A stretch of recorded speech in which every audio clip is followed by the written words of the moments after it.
Ladies and gentlemen, boys and girls, it is about that time. Keep your hands up and keep your head on a swivel. The Haymakers and Submissions Podcast is here. We woke up and chose violence today. Stick and stay for combat sports talk at its finest, coming your way now. Welcome, everybody, to Haymakers and Submissions. My name is Dave Drzinski Drew. We're talking combat sports on this podcast, and truth be told, this is our first inaugural podcast. We're very excited to be here and happy that you're watching today. Again, my name is Drew. Also joining me, Michael Mills, better known as Chops. Chops, how you doing today? Man, I'm, like I said, woke up and chose violence. I am ready, Freddie. I'm geeked about this one, fellas. I'm ready. Love this. I do like that line. And we're also joined by Justin Miracle and Jay Money. How you doing? I'm doing great. A lot of great fights coming up. Like you said, talking combat sports, boxing, MMA, everything in between. It's a great, end to the season here in the year that is going to be bestowed upon us with both boxing and MMA. Yeah, really looking forward to talking boxing, MMA, and wrestling and more. We talk all combat sports here, kids, so buckle up and get ready. But we're going to do some introductions here first because we want to make sure you know who we are and where we come from. Forged in Pennsylvania. There's a reason for that. Made in Detroit. There's a reason for that, too. So we'll kick this off. And Chops, go ahead and introduce yourself to the folks. Man, like I said, born and raised in Pittsburgh. Well, a small town near Pittsburgh. Tell people Pittsburgh's town I'm from. So small, we only have one stoplight from Vandergrift. But I say Pittsburgh. Now I'm in Atlanta, Georgia, and I started martial arts, man, back in 7th grade under Sensei Joe Ross Isshinryu. As I got older, Isshinryu is an Okinawan art. It's great for street fighting and close quarters. Got into that. Then I started bodyguarding and bouncing when I came down here to Georgia. But also in college, I started jiu-jitsu, then Muay Thai. So that's really what I'm about now, Muay Thai and jiu-jitsu. But man, I don't care if it's two old ladies and 80 in bingo. If they're fighting, I'm watching. Love the fights. Amen to that. Amen to that. Justin, introduce yourself to the folks. Hey, how's everyone doing? I'm Justin Marroquin. I hail from Inkster, Michigan. Folks might know a famous football player from there, Tyrone Wheatley. And my first foray into boxing or combat sports was watching my father and his friends gather around the TV, watching Mike Tyson in those early knockouts and being so confused as a kid going, wow, it's already over. Like what's going on? Like the chips and dip is, is still going, it's not even gone yet. And then fast forward roughly to about the year 2013, I have to give a shout out to this gym, Stars and Strikes in Westland, Michigan. Excellent coaching there, excellent fighters there. There's amateur, there's people that don't compete. Black belts come in there, grappling, you name it, Muay Thai, boxing, everything. And I fell in love, and I love UFC, and I love MMA and boxing alike, but really fell in love with MMA, learning the techniques of submissions and really learning how to actually fight, throw a punch, and how to kick. It was very rewarding once it clicks into your head, and then once you execute on the mat or, in the octagon, as they say. No, it's great, fellas. And then to introduce myself quickly, Dave Drzinski Drew. I was born in Royal Oak, Michigan, but I was raised in Marine City, Michigan, about 45 minutes north of Detroit. Got a lot of family down there near Detroit as well. So I spent a lot of time there as a kid. Went to Western Michigan University. I grew up loving boxing. My dad loved boxing. And I can remember as a little kid, and Chops, you might remember this, Justin, you're too young for this. Remember all the Ali Decon? Remember Decon, Roach Killer and Rat Killer? Yeah, man, without question. Yeah. Well, that. I'm like, and I know who Ali was. I remember the Leon Spinks fights. I was 4 years old. But I remember those. And then growing up near Detroit, you've heard of a gym called Kronk Gym. Without question. Yeah, maybe a few people have heard of it. And a fella named Tommy Hearns. So, I mean, when as a kid, in Detroit, you were a Billy Sims fan, and then you were a Tommy Hearns fan. Really loved boxing through the 80s. And Justin, like you said about the Tyson era in the 80s, oh my gosh, you made sure you had all your popcorn and everything ready because you were in for about 90 to 120 seconds of fight, and that was it. But I kind of got away from it, guys. I used to weight train and run a lot, but I wasn't really boxing per se. But I got into boxing again during the Arturo Gatti, Mickey Ward trilogy. And I stumbled upon that fight. I want to say it was 2003, and I was back in hooked. and I haven't missed a whole lot since. Started training in boxing, basically just boxing workout, etc. in the heavy bag, and really got in good shape. Probably in the best shape I've ever been in at age 47. Just boxing, hitting the bag and stuff, and it's been great. I love it. Passionate about the sport. I love MMA. I was watching UFC when that's first started. Hoist Gracie was champion, Big Dan Severn and those guys, Kenny Shamrock. So that was great stuff. But yeah, very passionate about combat sports. Not so much. I mean, the violence of it, obviously, there's an attraction there, but I just appreciate the skill, and that's really what I'm about. And I know you guys are too. So we're going to talk about so much on here. I'm just really excited to get into this, and really great to do this with you guys. So you know what? We can get right into it, fellas, because we've got a little boxing. We got a preview here. We'll really review the Daniel Dubois Anthony Joshua fight. And Chops, I got it. I tip the proverbial cap to you. You not only called the Dubois knockout, you were only one round off. I know. Yeah. Talk about it. And here's the thing. I just didn't know. Think about it, fellas. Let's keep it straight up and down like 6 o'clock. Joshua looked good and crisp against Ngannou, who was an MMA guy. You were supposed to knock him out if you're strictly boxing. You know what I mean? You're strictly boxing. So, and we just didn't know what Joshua we were going to get. We had no idea. And to be honest with you, your boy Dubois came out smoking. I mean, he was throwing bombs, haymakers from the opening round. It was like he didn't need a feeling out process, and Joshua almost wanted one. Like, let's see it, let's feel it out. Dubois was like, no, I'm too big for small conversation, and went right at it. Right at him. I was shocked, Justin, how almost nonchalant Joshua was defensively. And they were mentioning on the fight that right hand, his right hand was down. His hands were down here. They weren't up here. They were down here. What was up with that? I mean, what was your take on it? He just took too much damage. It was too much damage and too fast. You know, the first round, you know, Dubois was not scared at all, or, you know, he didn't really care about Joshua's power, what he could do. Dubois wanted to impose his will on Joshua, and it worked to perfection. You know, he really just showed him, you know, we're going to go toe to toe. I'm going to beat you every time. I'm going to beat you to the punch too, you know, and Joshua's had problems with that. You know, he really has. And I don't know why he won't clean that up. I mean, yes, you know, genetically, he's a very gifted athlete, and I just expect so much more out of him. So it's very, very disappointing. I still like Joshua, but I'm very just disappointed in the way that his career has just unfolded, and especially, you know, with this knockout loss. Guys, he's such an enigma to me, Joshua. You don't know who the hell's showing up. Is it the version that showed up against Dubois and got knocked out in 5 rounds? Is it the one that showed up against Ngannou, like you said, Chops, and absolutely made quick work? Mind you, of not a boxer, but a very tough guy who shook the hell out of Tyson Fury and put him down. He put his lights out in 2 rounds. I don't get it. So to me, it's like, is he struggling that much mentally, Chops, in your view, or is this a training situation? I don't get it, but this to me seems more mental than anything. Oh, definitely. Because let's not forget, even if you take away Ngannou, when he beat Klitschko, he showed he had the skill set. He's built like an Adonis, but it's just, you don't know. Even when he came out against Ruiz showed body types don't mean anything. Well, Foreman showed that, you know, Larry Holmes, who's never built. But I was surprised that you just never knew what you were going to get. And don't forget, even in his second loss to Usyk, where he gives him more praise than you've ever seen a fighter given, that was ridiculous. I just don't know what's going on with him mentally. I just don't, man. I just don't. And Justin, what shocked me, the reason I picked Joshua is because number one, I was counting on the version of him that fought Ngannou, but I also, all the hype leading up to the fight, he sounded so ready to just whip Dubois, you know what? And he did not fight like that at all. He was tentative.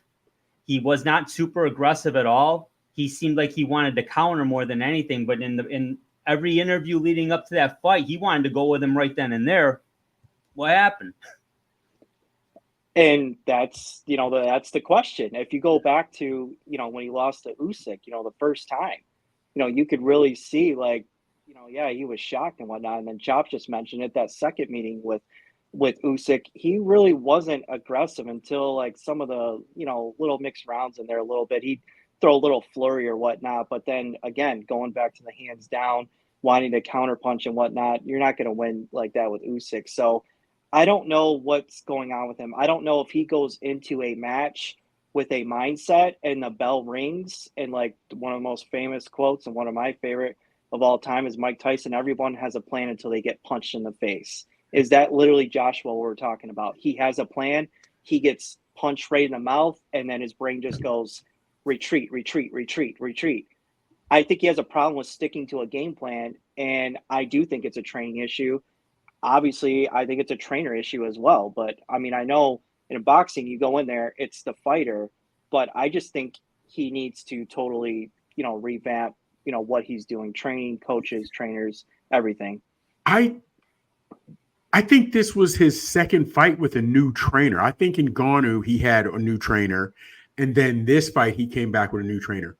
So that, Justin, tells me it's more on him than the trainer. However, and I get where you're saying everybody's got the, as Ty said, everybody, we got a plan to take a punch in the face. But here's the thing. And I get if you're Joshua, right? Come out, I want to stick behind the jab. I want to take this cat into deep waters, show him my skill set, boom, boom, boom. I get that if that's your game plan.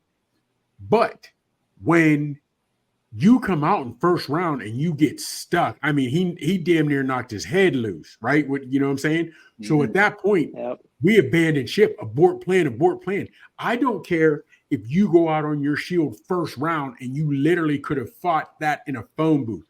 When he wants to get ugly, you get ugly. If Dubois said, no, I want to take this to the street, okay, then there ain't no way but to do it, but take this to the street. He didn't do that. You know what I mean? It'd be different if, it'd be different if I'm going to take him out, take him into deep water, like I said, work behind the jab. And you're working behind the jab and it's working. Then 3 rounds into it, you just start throwing the haymakers and just going crazy, just going it. What are you doing? You abandon the game plan. I get that. But he didn't even, it was like, sometimes you can't have your game plan if the other guy's like, no, we're doing it this way. But he just never got on that page. And it was like, so I'm like, mentally, when you get blasted, mentally, it doesn't even register. Let's go. Just start throwing leather. Another question to add to all this mess, if you will, is who are his training partners? Who's his sparring partners? That's not everything, but you need to simulate exactly what you're going up against, So iron sharpens iron. But you're right. But then I look at it this way, Justin. He's come out against Ngannou. You can find some guys that have that size. The power might be hard to duplicate with the speed as Ngannou, but he came out crisp.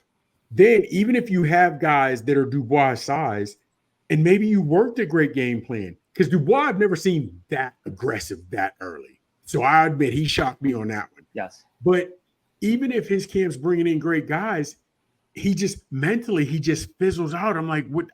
I don't know if he needs to be hypnotized. Remember that you say Tiger Woods' father had him literally, he thought he was just playing golf with one of his dad's buddies, but he was literally with a therapist for years as a kid. And I think maybe they need to do something like that. I believe Frank Bruno got hypnotized before he fought Mike Tyson. And not Frank Bruno, Razor Ruddock. Okay. And that was what helped Razor Ruddock go as long as he did when he took some brutal shots. I don't know, but Joshua has to. He's his own worst enemy. He's his own worst enemy. I completely agree with what you guys are saying, and there's validity to the training aspect. There's validity, and it's certainly at the end of the day on Joshua. I mean, because you could have 20 different voices telling you how to get from point A to point B, but you got to do it. Yeah. And I'm perplexed why there was such a lack of aggression in the fight from him. And maybe there is a point that maybe when he got touched real hard in the first round, I was like, whoa, look out. But I'd like to think that a guy like Anthony Joshua has been hit a few times. He should know what to expect. That should not have been a foreign feeling for him. I'm concerned about him going forward. He's insisting he's not going to retire. It's like, well, what are you going to do? I mean, honestly, and who are we going to pay to see him fight next? And I guess that's kind of a nice segue into the next question here. where does the heavyweight division in boxing stand now? And you can see there's 3 guys up there. There's Dubois with the IBF title. There's Usyk. It's really Usyk's title. I'm sorry. But anyways, he's got every other belt. And then he's fighting Fury in December. We know how that fight went down, a couple months ago. Great fight. The rematch in December. But there's nobody else here, guys, because I'm going to ask you the question. Who else is relevant in the division now? Because we've seen Wilder pretty much get beat down by Zhang and Fury 3 times, at least twice. Joshua, of course, we just discussed. I mean, there's a couple other guys. Jared Anderson got his lights put out about a month ago. No, he's one of my favorites. So, anyways, go ahead, Jay Money. What are you thinking? Yeah. I'm at a loss for words because it's just, this should be an exciting time with the heavyweight division, and it's really not, because like Dave just pointed out, with all these guys that suffered losses, or we thought they were going to do something, and they've just quickly vanished into nothing. Maybe you could throw out Joseph Parker. I don't know. I don't think so. But we've been surprised before in the world of boxing. But I really don't have anyone. I wish someone would step up and step up to the ring and be this force of nature that can challenge Fury and Usyk and Dubois. But see, that's the thing. Joshua's supposed to be that guy, and he's not. And I have him probably fighting Wilder next. That's probably what's going to happen. That could happen, Chops. What do you think? Okay. Yes, because they're names. So, and what is it? Over in Saudi Arabia, they're paying big money. They're paying big money, and a chance to see Joshua. Maybe even England will drop some big money to see their boy fight again, possibly. You know what I mean? Yeah. But when we're talking about the landscape of the heavyweight division, again, fellas, remember there was a time, if you had the title heavyweight champ, you were considered the baddest man on the planet. You were considered the baddest man on the planet. But now, okay, Fury was winning the fight against Usyk behind his jab. Usyk hit him and won whatever and rocked him, and that he ended up winning it. Dubois, to me, was beating Usyk. I thought the punch was good. It was called low, whatever have you. So really, in that 3, anybody could win and beat anybody on any given night. Now, I do believe Fury with his jab, it's boring, but he could dominate fights. He could dominate those fights. If Dubois comes out that aggressive against anybody with his size and power, it could be interesting. It really could. And fellas, think about this. Think about the last heavyweight champ, because we're going to get into different eras in other podcasts. All other weight champs were exciting. Even though I wasn't a huge Lennox Lewis fan, Lennox was knocking you out. Tyson would knock you out. Yeah. And other guys, Trevor, other guys, and in other, whether it was Ali, whether it was when Foreman was there, when Frazier, all these guys that were up there were exciting fighters. This heavyweight division's not even exciting, not to me. And real quick, think about this. Fury can control everybody with a jab. If you had a jab, you could beat Wilder. That, you needed more than just a jab to fight the heavyweights years ago. You needed a deeper toolbox than that. Yeah. And that, so to me, where does this even go for the landscape? Doesn't even matter, because I'll watch, I'll talk about it, you know what I mean? But my heart won't be in it, like, oh, I can't wait for this one. I can't wait for this one. It just isn't, man. And they got me, because I was looking forward. I was looking forward to Joshua and Dubois. I was looking forward to that one. And I wasn't until we end up doing the pre, and you got me into Drew. You got me looking. I said, all right. So it was 2 days. I was ready. But I don't know, man. What's your thoughts on it? Well, you brought up Parker, Justin, and he's kind of I would say he's the number 4 on the list, besides the Fury, Usyk, and Dubois. Yeah. Jarrell Miller's a name. He's there. I'm not excited about him, but he's there. He's somebody who could get a shot. I hear, Bacoli gets mentioned. He's the one who pretty much destroyed Jared Anderson. Yeah.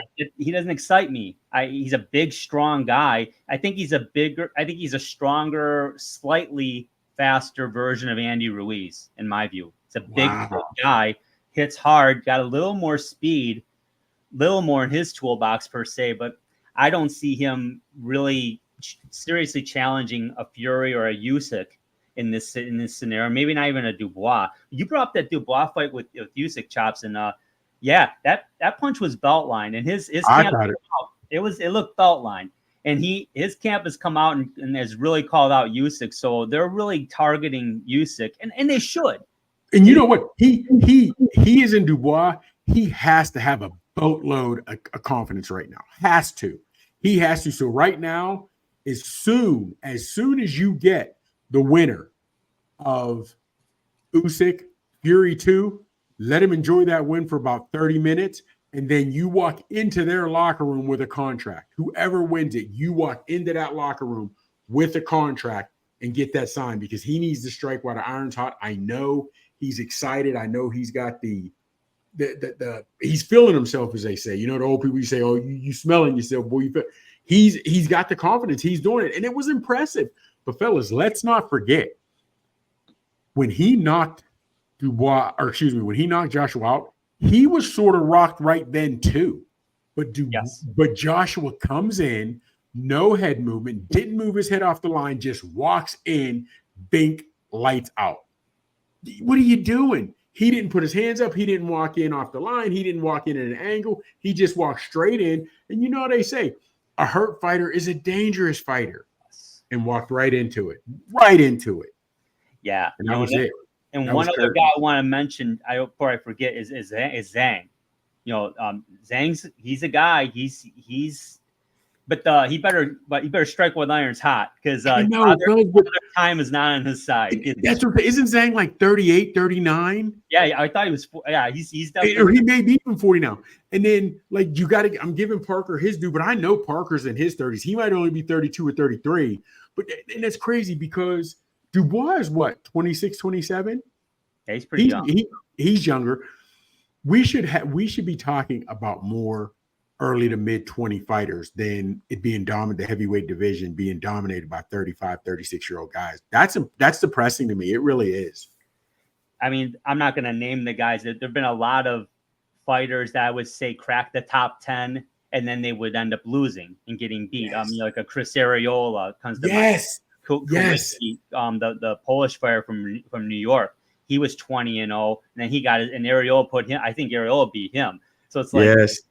Anderson, Bacoli knocks him cold. It's like these guys, they prop him up. But Justin, I want to ask you this, because we talk about this a lot, when we talk boxing, a lot of the fighters are kind of artificially propping their record up. They get to that 20-0 mark, and all of a sudden they're a superstar, but it's like, but who have they fought? Are they doing these guys a disservice by not having them tested earlier? Because then when they get to that point, they're getting knocked cold and they lose out on the big money. Yeah, I could see it's a catch-22, because if you test them early on and then obviously you find out, they're not who you thought they were and they have that one loss, then the marketing and all that other stuff that comes with it, sponsorships and all that, kind of gets, dimmed a little bit. On the other hand, they fight, I don't want to say nobodies, but nobody to the caliber of, these top-tier fighters. They ballooned that resume, that career percentage up to 20-0. 21, 22-0, and they're like, wow, man, this guy's really good with like 16, 17 knockouts. And then they face a top tier fighter and they're in the danger zone straight from the rip, the first round bell. So I could see both sides of it. I don't know what the answer is to really elevate this, because I'm with you guys. I'm with you, Chops. The heavyweight, champ should be the baddest man on the planet. Everyone should go, man, I'd hate to come across that guy. That's a bad dude. And I respect Usyk. I really do. I respect him very, very much. But he's just not the guy to me. No. He's got the tools and all that stuff, and beat Fury and beat Joshua and all that stuff. But he's not marketable. I hate to say it, but this is the world we live in. You got to be that marketable guy. And we've had boxing stars, heavyweight on down, that have been marketable. So that has to be it too. And he's not a marketable guy. So the heavyweight division after Fury and Usyk, it's in shambles. It really is. Unless chops, like you said, Dubois, if he comes out and whoever wins between Usyk and Fury, and he's just like, I'm going for broke. I'm going to try this. I did against Joshua. I'm going to do the same thing with Usyk or Joshua. We've seen in boxing before. Everyone gets caught. Everyone gets clipped at some point.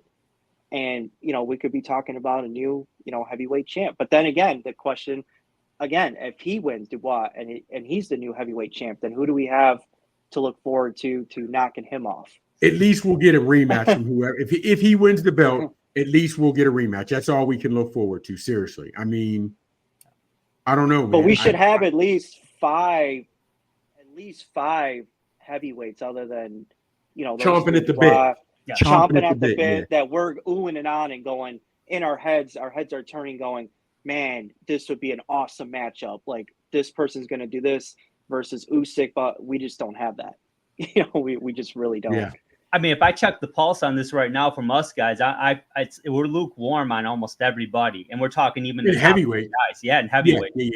Yeah. In the heavyweight. I think part of the problem, and Justin, you touched on it, fights are being made strictly. I would say 90% are being made strictly on marketing alone. The belt's irrelevant, and we've talked about that before. But they better fix this. I mean, I'm being honest with you. They better fix it. Well, you can't. Here's the thing. I don't think you can, and here's why. Because now these guys, I'll make money. I'm 20-0, I'm 19-0, 18 knockouts. I'll make money. Just like my man Munguia. Hadn't fought anybody. He gets in against Canelo, gets a huge payday, gets dominated every round, but he got the huge payday. Now he's back to fighting regular guys. And that's all these guys care about. I went the distance. I got my big paydays. Where when years and decades past, it was, you say you're the best, I say I'm the best. Let's get in and see who's the best. Belts be damned, records be damned. You say I'm better, I say I'm better. Let's get it. You know what I mean? So we'll just see, man. And we don't have that anymore. And you know what, fellas? Honestly, now you got me depressed. Because we don't have any. I didn't even think about that when we thought about the question, but we don't have anybody. You know what I mean? And if we think about it, going from one depressing topic to one that's making me, are you kidding me? Sort of topic. Devin Haney has filed a lawsuit in court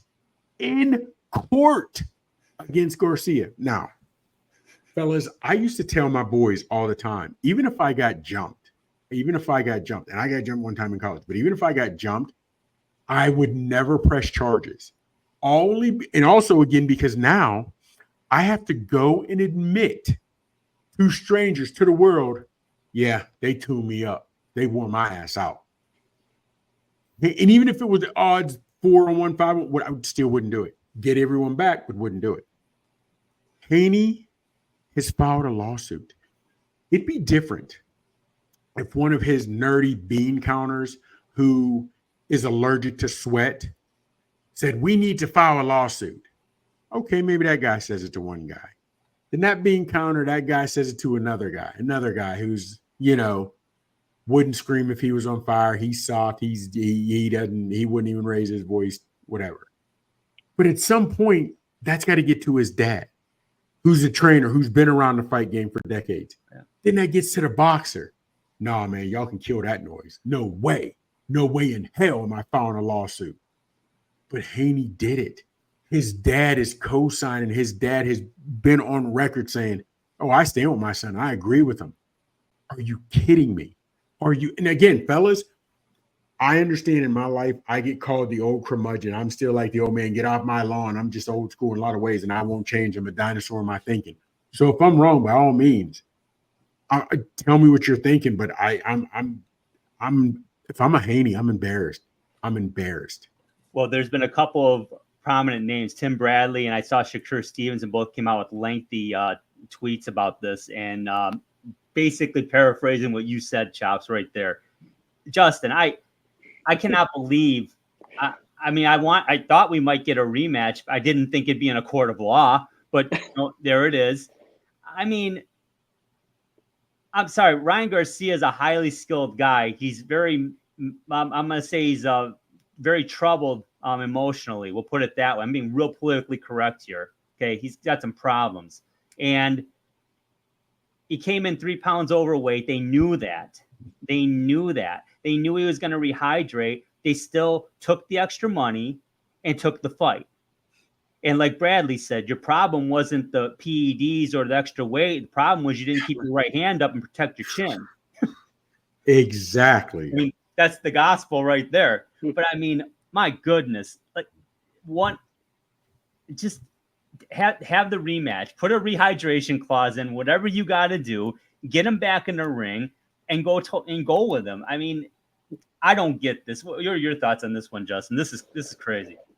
I'll throw another name in there too. Big time boxer Tank Davis is laughing at Devin Haney every day on X, Twitter, just laughing at him and reposting stuff as along, with other fighters. But like you just said, Dave, if you really want to, get back at Garcia and whatnot, do the rematch, do the hydration clause, and also do what Floyd Money Mayweather is most famous for, that George St. Pierre wanted adopted in the MMA world and UFC is Olympic style testing, extensive testing before the boxing match. There you go. If Garcia doesn't sign on the dotted line, there is no fight. There is no rematch, no second fight.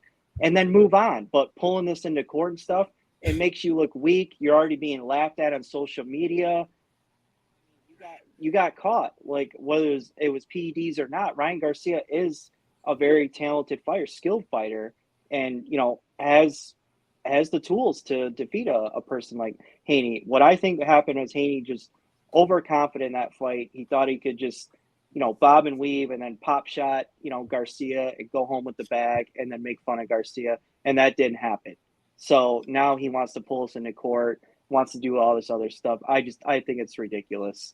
And just, I don't know. And the worst part about it is you could have gotten that behind you on the aspect of you lost, you took an L. It was back in April. We could have your name in the news now about looking to sign another fight. You know what I mean? Get back on the good foot, get back on the horse, get back in. But no, you're still dwelling on a loss. And man, I just don't. And here's the thing. Think about this. You are now suing this man. I don't know what mentally has happened to you that you felt suing was the right thing to go. I'm being dead serious. Will we see Devin Haney in the ring again? And I say that because if your mind is, I'm taking this guy to court, you took the extra money. You took the bag. You took the bag. You thought, oh, we're good. It's 3 extra pounds. That's an extra 150 grand. I'll take that. Boom, boom, boom. Blase squaw. But then again, when you got your bell rung, you know what I mean, about banged your head off. Now you want to take him to court for assault? Are you kidding me? Fellas, that to me, not a good look. And again, and I don't know, we could research it. I don't know if he has kids, but I would think I don't have any children, being a father, if you ever got beat up in front of your kids, no kid, because every kid will say, my dad's Superman, my dad can beat your dad, or whatever. But now I don't know if your kids are old enough. Your dad is taking someone to court because he got beat down in a ring. And he's a boxer. And fellas, that's going to be on the internet forever. That's going to be out there forever. I don't know, man. I just don't know. So, do what you want to do, but think past the moment. Think about the ramifications and repercussions. We got internet trolls now regardless. See, years ago, you didn't have that because you couldn't sit behind your computer and type. Because like Tyson said, you get punched in the mouth. But now these computers and internet make people feel stronger than they are. They're going to roast Haney and export. The more and closer this gets to being in court and everybody starts talking about it, they're going to roast him. They're going to kill him. And it said he, in the lawsuit, unspecified damages, and they're accusing him of battery. Battery? No disrespect, but that's what they're saying when they have like domestic violence. My husband, he's for assault and battery. You need to think about that, man. You need to think about that. That's me. Me. As you guys were talking, I'm thinking about something I hadn't really thought about. Not that I'm excusing it because I think this is bullshit in my opinion, but Do you think maybe Haney is actually very hurt, and maybe there's doubt as to whether he should get back in the ring? Maybe, I don't know if a physician told him you got a problem. I don't know, but to me, this seems totally out of character. It certainly seems out of character for a boxer, a world champion boxer, no less. Devin Haney's no punk. I mean, he's a good fighter. He's a borderline great fighter. This was the only blemish on his record, and it's been expunged. He's an undefeated fighter. He got the loss removed from his record. So that's why I question the mental. That's why I question the mental, because even though it's been expunged, you could say whatever you want. Now, we watched it, but you could say he weighed in 3 pounds over, then he put on an additional 13 pounds, or make up a number. I don't care. So he came in 25 pounds overweight, and he was on some PEDs. I was 8 pounds over, so he still had me by almost 20 pounds, and he was on PEDs, and he was hopped up. He just was a better man that night, due to circumstances beyond my control, and just push that every time somebody says something, and then move on. But he can't do that. In the boxing world, gave you an out because they expunged it. They took it off. Yep. But you're still keeping it. You're still going at it. Fellas, mentally, he can't get past this. And that, to me, is, will he ever be able to get back into the ring? And if he goes to court and loses, he goes to court and they're like, dude, you signed a contract. You still got in. You still got in the ring. We can't do anything else for this.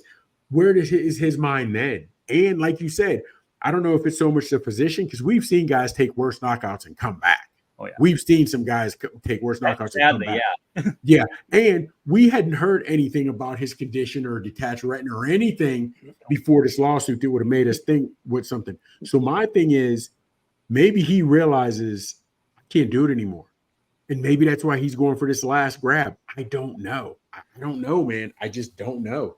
It's going to be interesting how this unfolds over the next month or two. Don't be surprised if this case gets dropped, because to your point, his lawyers, I mean, if he has a decent lawyer that's not looking to just get a money grab off his client, which, who knows, flip a coin, I would think they'd tell him, you know what, dude, don't pursue this.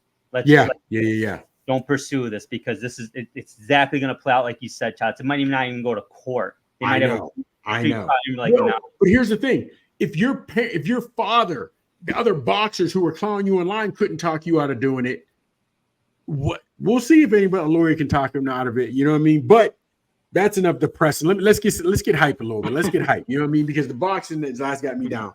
This weekend, there it is, baby. 307. And it's crazy because you mentioned, Royce Gracie and 1, 2, and 3. Like that, fellas, that's a lot of UFCs. And beautiful from everyone from that one till this one and all in between. All right, we got some good ones. We do have some good ones. I'm gonna be honest with you. I think it could be an ESPN Plus card. I don't think it's a pay-per-view card. Just being honest with you, but it is what it is. So let's start with Harrison Vieira. Now, the reason I want to start with this one is because Harrison was fighting at 155 in PFL, I believe. Now she's down to 135. Fellas, she's just bigger and stronger than everybody.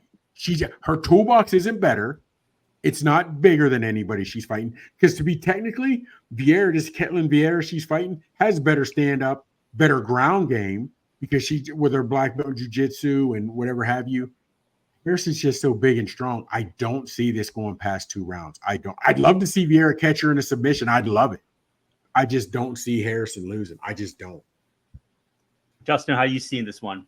I agree with Chops. She has a record of 17-1. That's, Harrison, Olympic gold medalist in judo. And we've seen this time and time again. Another person, famous, MMA fighter and WWE superstar Ronda Rousey was, also judo as well. So you kind of see some, similarities in that aspect of, the judo and the grappling and stuff like that. But with being 155 and now dropping down to 135 and you're still doing it, that's pretty good. And I've been around fighters like that at Stars and Strikes. I've been around boxers and fighters that, can fluctuate their weight like that, and still their skill set is still top notch. Because that, people don't understand that, the weight issue, that could really be a factor detrimental to a fighter, even if they're agreeing to a certain weight. You just don't know until you go through, that weight cut or that weight gain. very few can do it. Look at John Jones, jumping up to the heavyweight, division. That's an example there. But I don't see this going past 3 rounds. I think, Harrison's just going to be too much for Vieira, and she's just going to beat her up. She's just going to use her control in her body. Yeah. Now, here's my thing. We talked about Rousey because Rousey was judo and she came in destroying everybody. It took a big Amanda Nunes. It took a big, strong Amanda Nunes to put them hands on her. It took a younger sharpshooter in Holly Holm to be able to put those hands on her, and she didn't let Rousey grab her. That's what I didn't understand when Holly Holm fought Harrison. First off, Holly Holm is almost 40, I think. She was too old. But she's the one who initiated the ground. She tried to take Harrison down, if you remember. I'm like, what are you doing? It was like the gazelle trying to attack the lion. Really? And you just have to know your strengths and your weaknesses. Yes. With Holly Holm, that's not her strength. Yes, you can train that. Yes, you can do this and that. But when it gets down to it, you're in the octagon, you're going up against someone like Kayla Harrison that knows what she's doing. Yeah, it's not time to play games and go, let's see what I can do if I can grapple, with this girl. And you know what? And that's what I hate about this new modern day fighter in both MMA and boxing. Guys want to do things. The old saying, dance with who brought you. You know what I mean? What gets you there, this, that, and whatever. Don't try to slug. If you're a boxer, don't try to slug with a slugger. Get in, get out, get offline, whatever have you. You know what I mean? But these guys are saying, well, I want to show you what I can do with this. No. Remember the old saying in fighting, win this fight, look good in the next one. Just win. Just win. I don't care how you win, just win. But so I'm hoping Vieira sticks in, gets out, whatever. And when Harrison takes her down and goes, and tries to just maul her and she's laying on her, you have to try to throw submission after submission after submission after submission. You have to. You're going to see tosses by Harrison, those judo, tosses that we've seen, especially from Ronda Rousey, and you're going to see a lot of side control from Harrison. Yes. So she's either going to elbow her in side control or full mount and just rain down elbows and punches, ground and pound, or she might catch her in a submission. Who knows? Yeah. And but I do believe it's going to come down to strength for that. I believe it's going to be the strength. Now, here's the thing from the champs, and who Harrison after this, she's going for the bantamweight champ, Pennington or Pena, regardless of who it is. Who it is, she's going after this one. Now, you go with this. You go, Jay Money. Who you got in this one, Pennington or Pena? Who you got? I got Pennington because Pena is going to have some ring rust or octagon rust. As you point out, and probably a little X factor here, and maybe people say bullshit or not, but I think Pennington will have the advantage here because it's in Utah, UFC, 307 with the altitude and stuff. And Raquel Pennington has been training in the altitude and she's accustomed to that. So it may be a little X factor, maybe not be, but you never know. And of course, Pennington's been on a winning streak, with 6 consecutive victories. So I just think she's going to be too much for Pena. I think she's just going to, swarm her, and that's all she wrote. And I'm going to go complete opposite. I'm going to go with Pena. Here's why. When you look at, now admit their losses, she did get the crazy upset against Nunes, right? She did, but then Nunes made her pay for it in the rematch. I mean, made her pay for it. She got anger. Yes. But if you look at her other losses, Jermaine, I don't know how you pronounce the female's name. Pena lost to her. Yeah, I know. She lost to Shevchenko. She lost to, those were the cream of the crop fighters at those divisions. And when Saint Germain, or however you pronounce her name, you know who I'm speaking of. I just don't know how to pronounce her name. Yes. She is, I think the only common opponent, and they both lost. Both Pennington and Pena lost to her. But I just like Pena because I do think you're right on the ring rust. That worries me. 2 years. Altitude, the altitude's not Denver altitude. I'll give you that. It's not Denver altitude. However, it is an issue. I would like to know what Pena is doing, because it's a 5-rounder, fellas. It's a 5-rounder. So that can definitely come in. Your gas tank can definitely come into it, right? So having said that, I just like Pena's toolbox a little better than Pennington's. You know, you're right on the ring rust, but I'm hoping Pena comes in. I don't understand what the issue was, because remember, she was trying to get afternoons for another rematch. Why? I don't know, because I all think it was going to be 2-1. I think Nunes was going to beat her again. But once Nunes retired, okay, sit there and complain for about 3 days. Then get back on the horse and look for another opponent. She didn't do that. I don't know why.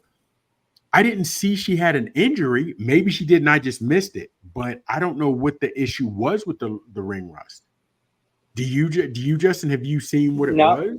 No, and I don't understand that. And really, the two fighters that come to my mind that, took extensive time off and came back and dominated were George St. Pierre and John Jones. We all saw what happened there. Okay. So, yeah. But right, Chops, being honest with you, but real quick, as you brought up John Jones and GSP, honestly, those two are in my top. They're on my Mount Rushmore of greatest fighters ever. Even they really are. And I was really a St. Pierre fan. I really was. But I can't put Pena in that. You know what I mean? So I don't see her, but I don't know. Pennington's, here's the thing. You're right. Pennington is on a 6-fight win streak. Who has she fought that you're like, that was a good, solid win? Not a good, solid win as in that was a hard fight you got over.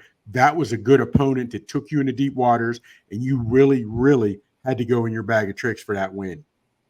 It's not there. Yeah, nobody. And to your point, if Pena can have that mindset when she went, toe-to-toe with Nunes, if she does that, then she could be a scary, dangerous fighter for Pennington. On the Pennington side, the reason why I'm giving her the advantage too is she's going to have to do her clinch work and the cage work. Pressing up, like you said, it's going to be a long fight. It's a championship fight, so she's going to have to wear her out, make her tired. She's got 2 years off from the octagon and fighting and stuff like under the lights and all that stuff. I know. So Pennington's going to have to use that clinch work and get her up against the cage and gas her out, throw some knees and whatnot, and just really press her weight onto Pena's body, and hopefully Pena just starts to wane and gas out, and then you can either go for a knockout or you could go for a submission. Well, I will give Pena this. She showed you she's got a chin. She kept getting knocked down, but she kept getting up too against Nunes. So So let me tell you something. Anybody can be caught. You know that. You've watched enough combat sports to know anybody can be caught. But to me, if Pennington knocks Pena out, that will be impressive. That will be real impressive. That will be what we're looking for in combat sports, is a definitive, fighter that put a stamp on a fight and retains their belt. Okay, who's up next? To be honest with you, regardless of who the winner is, I think they're just holding it for Harrison anyway. Just being honest with you. That's me. I agree. That's me. I agree. So here we got it. What everybody came for, the main event, of the evening. Alex Pereira, Khalil Roundtree. Who you got? Distance, round, decision. What do you got? I'm going to go with Pereira here. I don't think it's going to go past 3 rounds. I think he's going to knock out Roundtree. I think he's just too much for him. And correct me if I'm wrong, Chops, I don't think Roundtree has ever attempted a takedown yet in his career. So you're playing with fire, man, with Pereira. That could do it all, essentially. So I got Pereira in this one. I think he's going to be too much. Well, let's not forget your boy Khalil he's a Muay Thai guy. He's Muay Thai all day. Literally very good Muay Thai. striker. And I don't know if he has to work some ground game, has to. But you would think that they would put that in their bio to where announcer, a wrestler, Muay Thai. Well, they only say Muay Thai. Yeah. They only say Muay Thai, but they only say kickboxer really for Pereira. Now, having said that, I would say this: he is a good boxer. Excuse me, a good striker. He is a good striker with his Muay Thai's knees and whatever have you.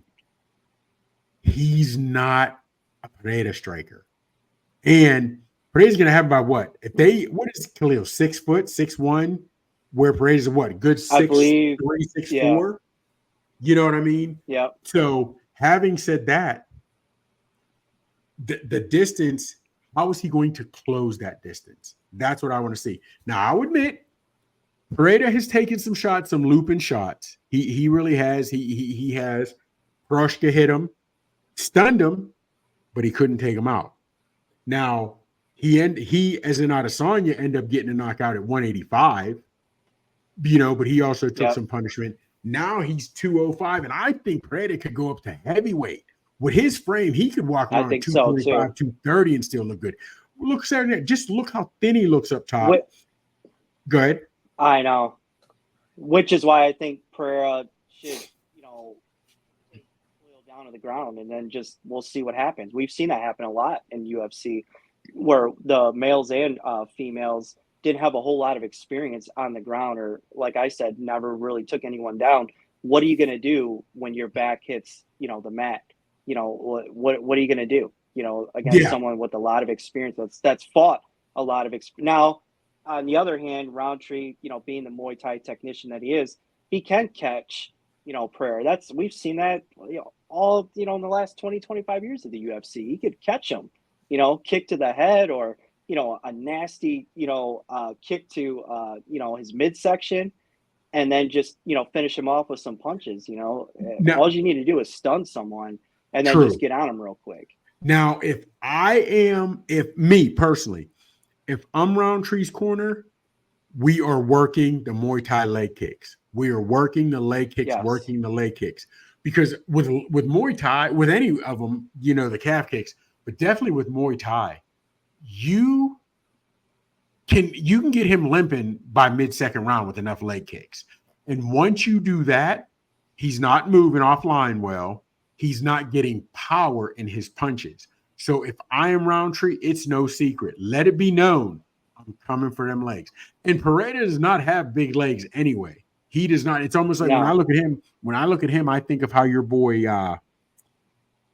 Tito used to say, the way Tito made 205 because he had skinny legs. He had a big, strong upper body and small legs. And Pereira looks good. Pereira looks thick and big up top, but he's small on the bottom. And if I'm Roundtree, I'm telling you, I'm looking you in your eye. I'm coming for those legs. Now you got to stop them. You got to check them. That would be very good advice, and I would say that should be the first round of Roundtree's attack. Is attacking the legs. Get in and get out, because you don't want to get caught either. Just like how, Frank Mir back in the day caught Brock Lesnar when he tried to kick him and wrestle him down the ground and stuff. Don't want to do that. So he's got to get it like a boxer, get in and get out, but with your feet. Kick, stick and move, stick and move, and survive that first round. Keep your hands up at all times, Khalil. Keep your hands up, because even though he's been hit, Pereira, he is a sharpshooter with that right hand. That overhand right is deadly. He is a sniper with that bink. You know what I mean? So, I am going Pereira knockout. I want to go second, but I'm going to go third round. I'm going to go third round Pereira by knockout. Isn't this how what was it? Dustin Poirier took out McGregor in their last fight? He would just kick. He kept battering his leg. He did it. It was a kick, and somehow Connor's leg buckled and broke his ankle, broke his foot. But we've seen. I mean, Justin, you've seen some of those fights where they didn't break the leg, but you kick it enough, you'll see that welt start up, and then they're limping. They're limping, and you'll see guys that'll go to the ground hoping the fight comes to the ground because they can't stand anymore. It's happened to me just sparring. Sparring and getting kicked in my arm, and wondering why when I went home to shower that night. Why is my bicep hurt so bad? It was because I was getting kicked repeatedly. in the arm. and I see people say they'll see those kicks. Unless you've ever been hit with a leg kick, you don't realize how much they hurt.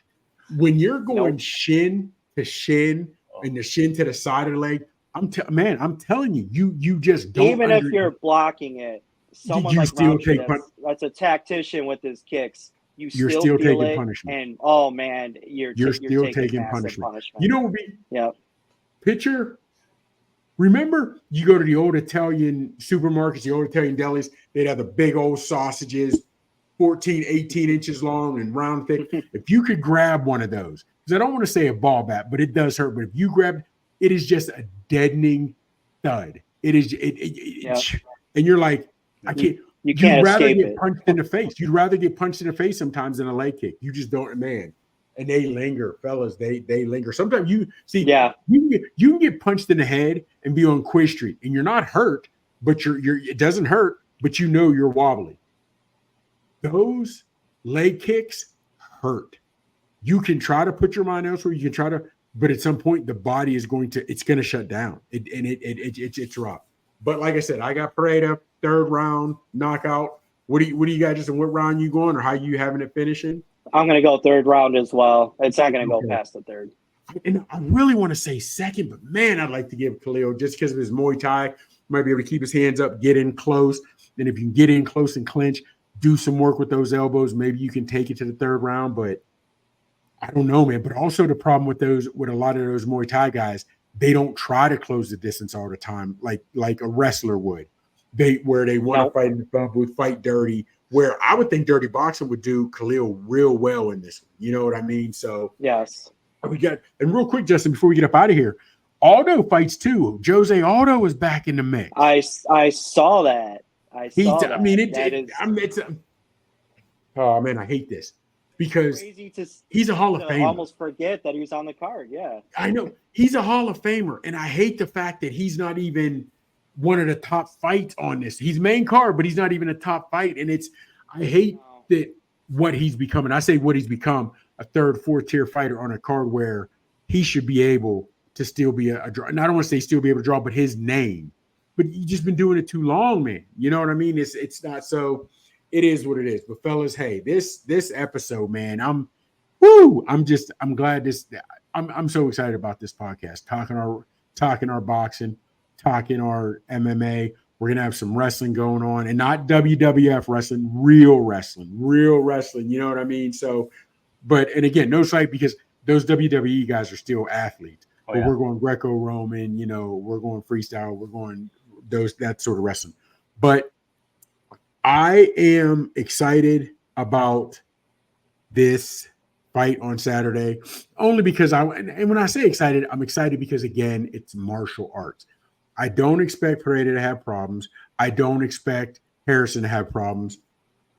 Pennington and Pena could go either way. That's why Justin and I, J Money and I, are on different sides. But for the most part, it's not. I don't think it's going to be an interesting card, but it's fighting, so I'm definitely going to watch it. You know what I mean? I'm definitely going to watch it. For what you guys got going on this weekend, you're going to be, watching, whether it's football, whether it's you're. I see your Detroit boys. Yeah. Yep, that's for another podcast, another time, Chaz. But we're very excited about the Tigers and the Lions, and then the Red Wings starting up too, no question. Mihailovic and Janibek are having their rematch this weekend too, and we can talk about that next week. But the big thing to talk about next week, in my mind, is the preview of the Better Bivol fight that's happening October 12th for the light heavyweight championship of the world. That is going to be massive. Yes. And we are up against Father Time, friends, because it's about that time to call it. Yeah. So thank you, Justin. Thank you, Chops. Absolutely. To our listeners, continue to like and subscribe. We appreciate the support, and we just want to keep coming out every week and giving you guys great material and a great podcast. And we appreciate all the support and love. Appreciate it. Take care, everybody. Thanks for watching. We'll talk to you soon.